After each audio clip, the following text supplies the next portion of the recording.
অনেক দূরে এক শান্তিপূর্ণ রাজ্য ছিল, নাম চন্দ্রনগর। এই রাজ্যের রাজা ছিলেন রাজা সৌমিত্র। তিনি ছিলেন সৎ, দয়ালু ও অত্যন্ত ন্যায়পরায়ণ। প্রজারা রাজাকে বাঘের মতো সম্মান করত। রাজ্য ছিল সমৃদ্ধ, কোনো চুরি, দুর্নীতি বা দারিদ্র্য ছিল না। প্রতিদিন সকালে রাজা দরবার বসাতেন, প্রজাদের অভিযোগ শুনতেন ও নিজ হাতে বিচার করতেন। সবাই বলতো, এই রাজার রাজত্বে অন্ধেরও ন্যায় বিচার হয়। কিন্তু একদিন সবকিছু বদলে গেল। এক বিদেশি বণিক এল রাজ্যে, নাম তার গিরিশ বণিক। সে রাজাকে নানা উপহারের কথা বলে আমাকে এই রাজ্যে রাখলে আপনার অনেক সোনামোহর ধন দৌলত বাড়বে এগুলা বলে রাজা।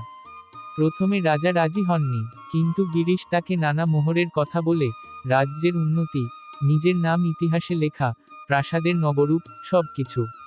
ধীরে ধীরে রাজা তার কথায় প্রভাবিত হলেন। রাজা সৌমিত্র ব্যবসার নিয়ন্ত্রণ বণিকের হাতে দিয়ে দিলেন। তারপর শুরু হলো দুঃসময়। গরিব কৃষকরা কর দিতে না পারায় তাদের জমি কেড়ে নেওয়া হলো। বাজারে দরদাম বাড়িয়ে দেওয়া হলো। রাজ্যের ভেতর এক অদৃশ্য অন্ধকার ছড়িয়ে পড়ল। রাজা ধীরে ধীরে দরবারে আর যেতেন না। প্রজারা এখন আর দয়ালু রাজা নয়, বলতো লোভী রাজা সৌমিত্র। একদিন এক বালক দরবারে এল। সে বলল, রাজামশাই, আমার বাবা গরিব চাষি ছিলেন। গিরিশ বণিক তার জমি কেড়ে নিয়েছে। আপনি তো বলতেন, আমি তোমাদের সেবা করতে রাজা হয়েছি। আপনি কি এখন শুধু শোনার জন্য রাজা? সবাই নীরব। রাজা যেন বজ্রাঘাতে চমকে উঠলেন। রাজা তখন ভাবতে লাগেন, আমি রাজা হয়েছি গরিব দুঃখীদের কষ্ট কমানোর জন্য, এগুলো ভাবতে লাগে। সেই রাতেই রাজা এক গোপন সভা ডাকলেন।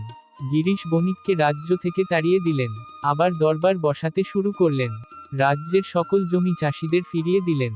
বাজারের নিয়ন্ত্রণ সাধারণ ব্যবসায়ীদের হাতে ফিরিয়ে দিলেন। রাজা ঘোষণা করলেন, আমি ভুল করেছিলাম। আমি আবার সেই পথেই ফিরব, যেটা আমি একসময় শিখেছিলাম, সত্য ও সেবার পথ। এইভাবেই রাজা সৌমিত্র আবার হয়ে উঠলেন প্রজাদের প্রিয়।